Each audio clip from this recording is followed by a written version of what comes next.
All right, welcome back to the channel. Before we begin, I'm going to talk with you a little bit about what I'm working on today in the recruiting space. I'm going to start to do this every video or so, just because I know, there are people that are getting laid off and stuff like that. So anyone that follows my channel, I want to help out if I can.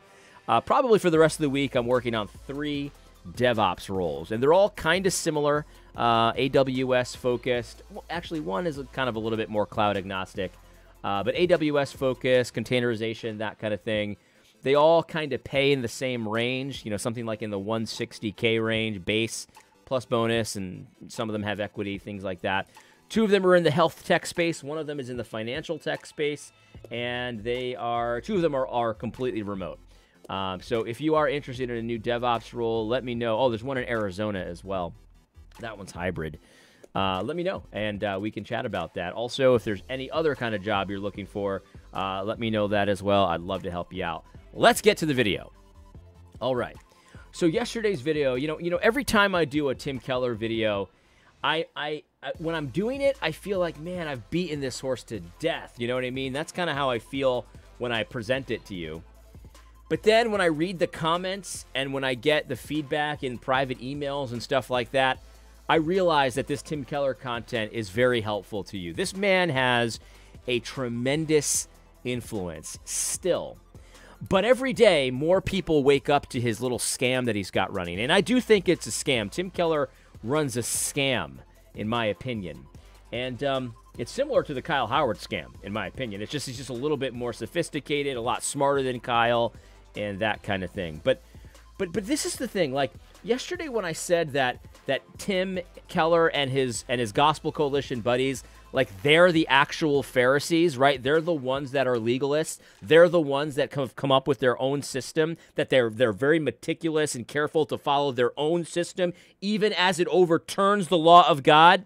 This is a perfect example. This is from Woke Preacher Clips. Now, I actually reviewed this clip a few years ago.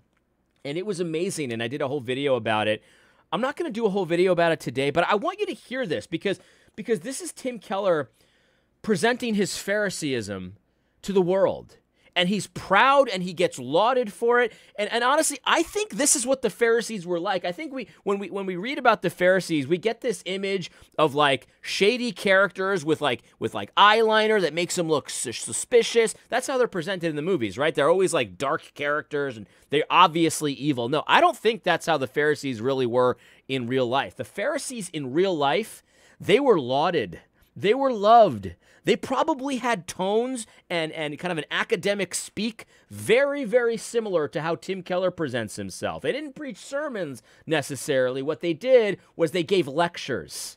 And everyone hung on their every word. And they probably wore snazzy clothes just like Tim.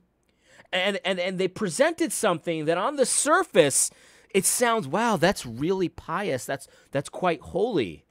But on the inside, if you undercover look under the hood for a minute, you can see how it actually overturns the law of God, and also it's very self-serving. Let's play this for a second. This is Tim Keller talking about used car prices or just car prices. Here we go. Let me give you a mini system. I knew a man who was the head of a car dealerships, a set of car dealerships in the South. And the car dealerships, the way in which things were done was you could come in and negotiate, and the salesman had a pretty big window of what they could give you the car for. So they would negotiate, and you would negotiate, and it was a lot of horse trading going on, except it was car trading, I guess. And the salesmen couldn't go lower than this, but they could get this high. And so it was a tradition. Somebody did some research and found out that men always were better negotiators with the salesmen than women.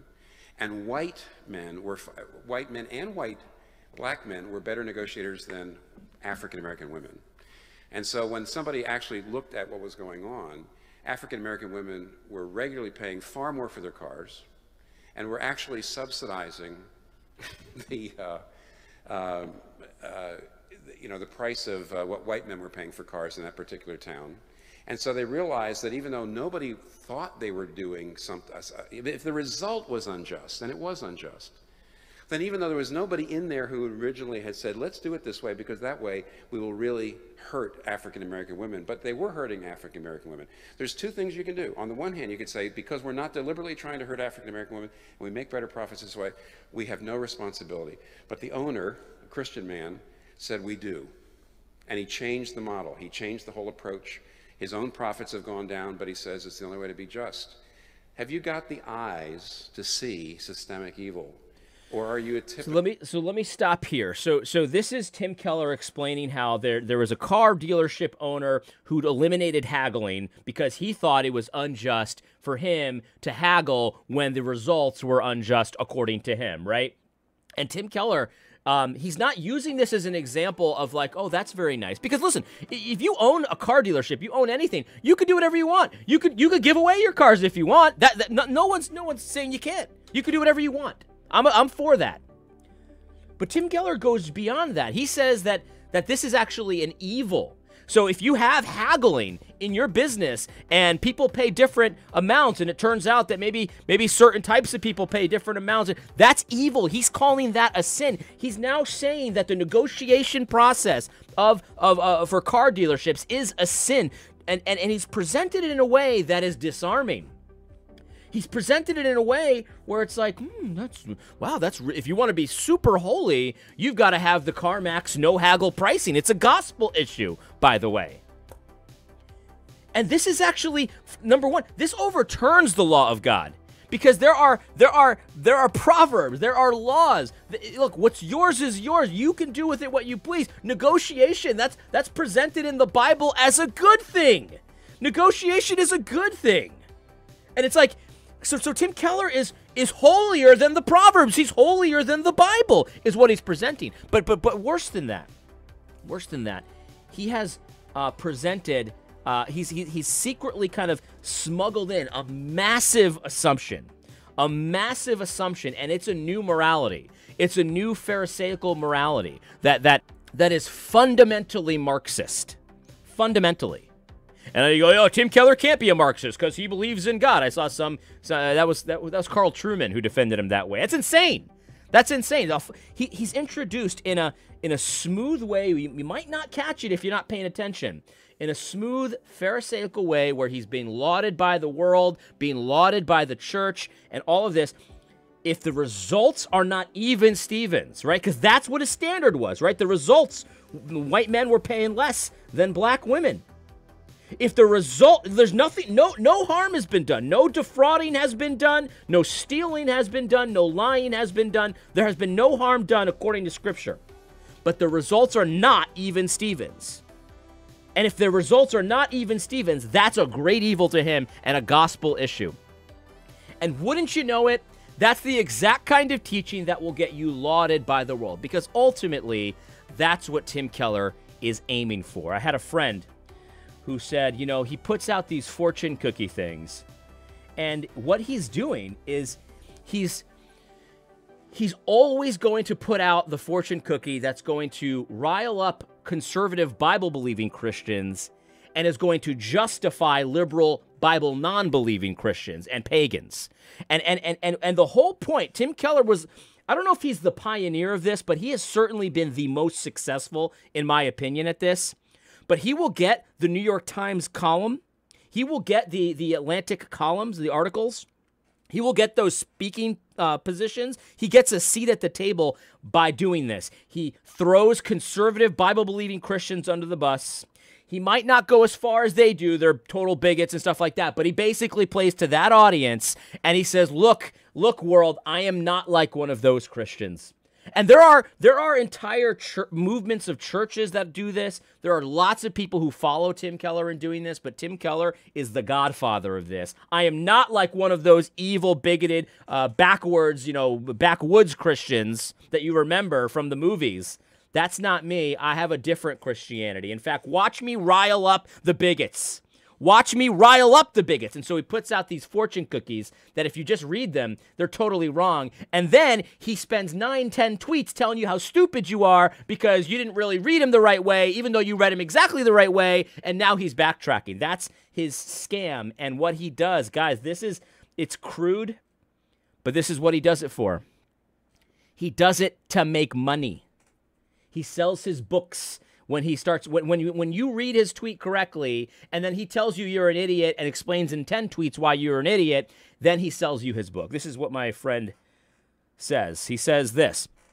I'm not going to name him because I don't know if he wants to put his name out there, but he says this. He says, for real, I don't know if you saw my tweet, but he's doing what the Bible describes as setting a trap for the righteous. This is what Tim Keller does. He sets traps for the righteous. He always posts stuff that godly Christians will object to, and then he springs the trap one tweet later to make us look like idiots. Why is he always lying in wait for us? Tim Keller, what he uses social media for, what he uses his platform for, it's a huge platform. And look, he's earned his huge platform, right? He's earned it. But what he chooses to use it for is to set traps for Christians, good, God-fearing Christians. He sets traps for them, and then he springs that traps. He's lying in wait every single tweet. And what does he do it for? He says this. This is what I mean. And he quotes Tim Keller. It's telling that so many conservative Christians could not recognize the statement, obedience to God's law can be a way to rebel versus God, that expresses the classic law-gospel distinction, that obedience can be one of the two ways to reject the gospel legalism and antinomianism. So what he's saying is like, he's admitting it. Tim Keller's admitting it. I sprung the trap. See, I worded it in just the right way to rile you idiots up, and now I'm going to tell you all I meant was the classic law-gospel distinction. No, Tim. That's not all you meant. That's not all you meant. What you meant was to rile Christians up and then to say, see, I'm not like one of those Christians. Those are the ones that are using the law to see, but you see, you can't get away with that because your first tweet wasn't carefully worded.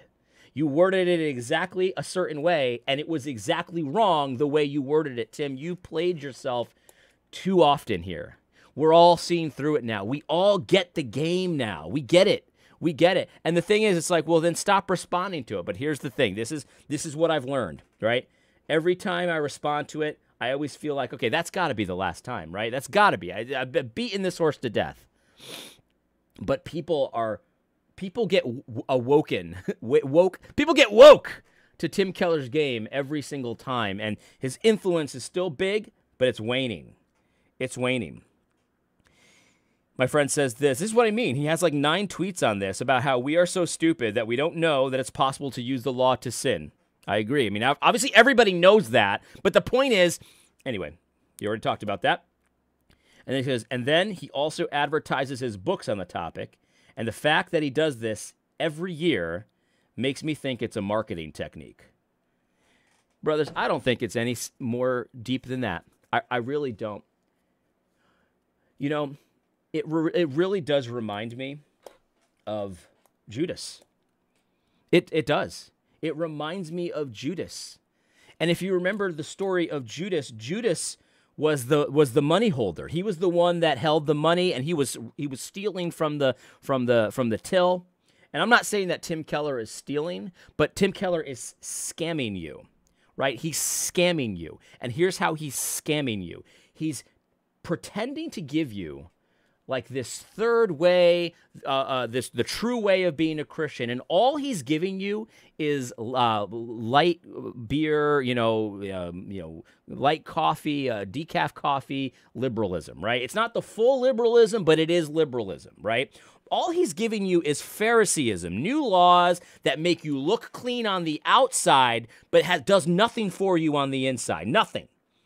New laws that make you look good to the world, right? You will be lauded by people if you set up your car dealership to fight systemic oppression, right? You'll be lauded, even if it doesn't do any good, right? Because that actually doesn't end up doing any good, right? It doesn't end up doing any good because at the end of the day, if you're not making money and you lose money, okay, well, I guess you're just a fat cat, right? But don't forget what you were doing with that money, right? You were you had given people jobs, right?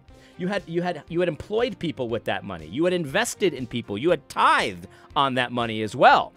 And now because you decide, well, used car haggling prices, that's a gospel issue. Now you have less money to do all that stuff that you used to have. So this is the thing. It's like there's nothing inherently good about someone making less money, right? There's nothing inherently good about that. In fact, when you're producing less, you're actually adding less value to the world. That's just a fact. And so Tim Keller has given you this twisted Marxist system, and he's doing it. And ultimately, why he does it? He does it for influence, of course. But ultimately, why he does it is money. It's money. He says he cares about the poor. He does not care about the poor. He cares about looking good and making money. That's what Tim Keller cares about, just like Judas. Judas said he cared about the poor. He didn't. He cared about looking good and making money. And sadly, this is what the Pharisees were all about. They were about their influence, their positions of authority, the best seats at the conference, the best speaking slot at the conference, the best seat at the table. You come, you kiss the ring, you get your wisdom from Tim Keller, and that's what they care about. And they will tell you anything. They will tell you anything so long as it makes them look good. They will overturn the law of God itself. They will look you in the eye and tell you with a smile. And they'll be dressed nicely, and they'll be respectable. They'll be lauded. Again, don't have this image of the Pharisees being, they were wearing evil robes, and they looked suspicious, and they looked shady. That's not how it was. They looked like the Tim Kellers of their day. And they'll smile at your face, and they'll say, the money you were going to give to your parents? It's Corbin. Given to God. The whole thing about haggling cars, that's actually evil. Oh, it's totally evil. It's totally evil. They'll smile at your face and say, the American dream, it's the overturn of the gospel. And then, meanwhile, they're... Anyway, I think that's enough for today. I think that's enough for today. I got to get to work. I got to recruit some DevOps engineers. So in any case, I hope you found this video helpful. God bless.